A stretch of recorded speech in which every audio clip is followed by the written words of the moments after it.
So we're on to our last reader that went so quickly. Dena I'm not going to say it right since I practiced so many times. Afrasiabi, yes. Received the MFA from Rutgers University, co-edits the online journal Elsewhere, and is working on her PhD in Persian Studies at UT. Currently, Dena is at work on a novel. Please help me welcome her.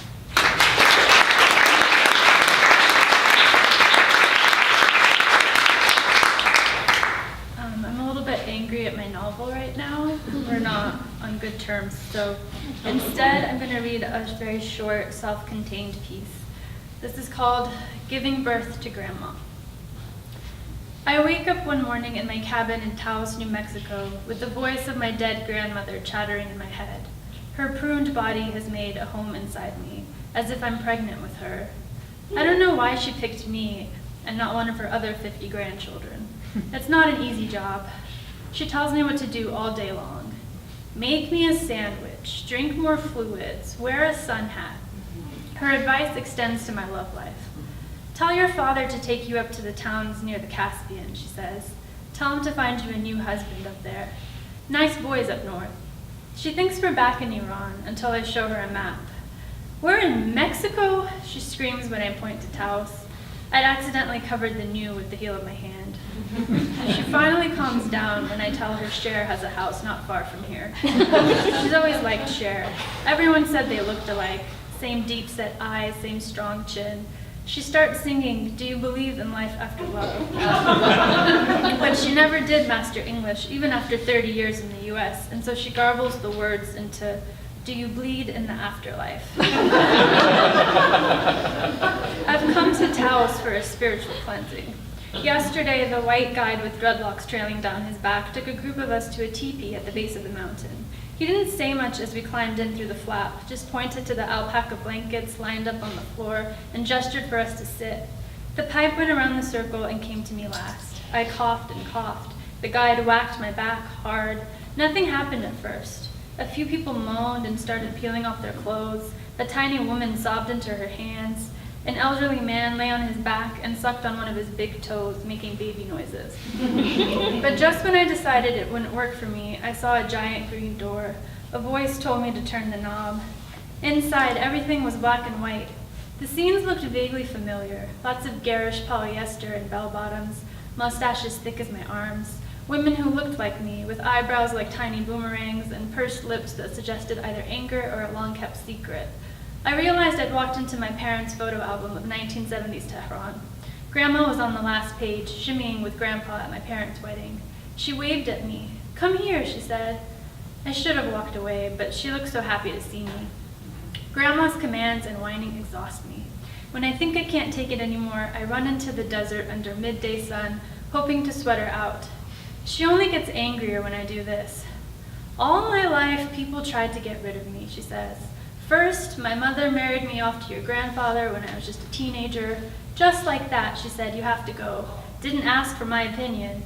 Then your grandfather went off on his hunting trips. I feel her fingers making air quotes. Hunting pheasant during deer season and deer during pheasant season, and then he died. Then your good-for-nothing uncles and aunts trekked me from one house to another like an ugly sofa no one wanted. And now you, my only grandchild. Blah, blah, blah, blah, blah, I tell her. Can't always be a victim, Grandma, I say. Sometimes you have to take responsibility. The past is the past. I can hear her chewing when I talk to her like this.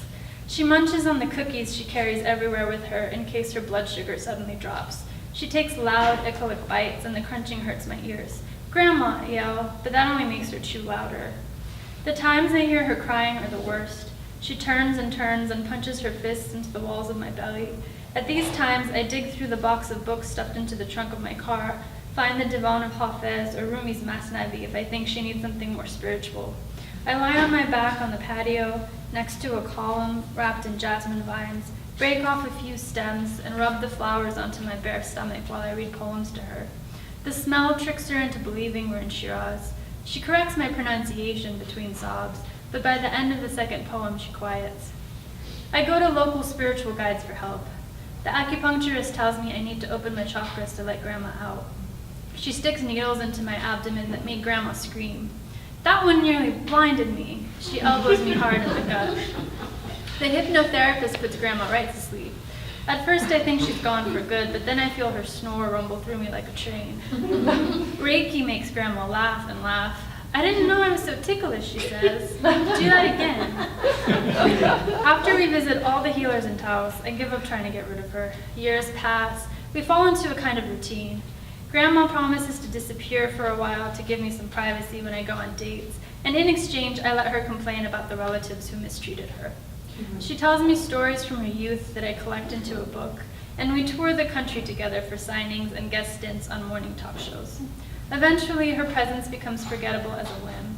The weight of her anchors me to the sheets. Her scratchy coughs lull me to sleep. When I find out I'm pregnant with my first child, she tells me it's time for her to go. But I need you to help me to take care of her, I say. I can't take care of any more children, she says. I have a book deal to attend to. For our last day together, she asked me to take her back to the desert where we first reunited. At night, I make a bonfire outside of her cabin. When tears prickle my eyes, she tells me not to be so sentimental. I'll show you one last trick, she says. She begins to sing a folk song about a man leaving his lover for the battlefront. At first, I think she's playing another one of the audition tapes she's been recording for cable access shows. But then the smoke curls and shivers into shapes. I struggle to make them out against the black desert sky. Lines of poetry she's memorized and bits of letters. Streets and houses I've never seen, not even in photographs. The houses teem with the bodies of women who look familiar. I take pictures, but they all turn out identical. The same gray blur, a bit of ash against the black. Still, when I look at them, I can hear the last raspy notes of Grandma's voice, feel the weight of all those smoky bodies suspended in that last moment, before her singing slowed to a fade, as the stars winked above us like newborn eyes.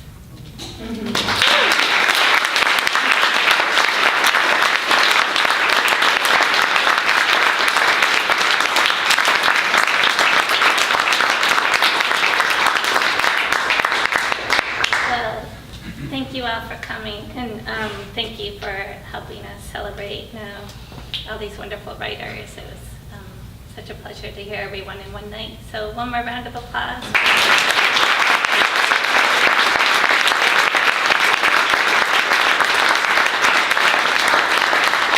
And that's it. So feel free to hang out, buy books, talk to the writers, ask them how their work is going.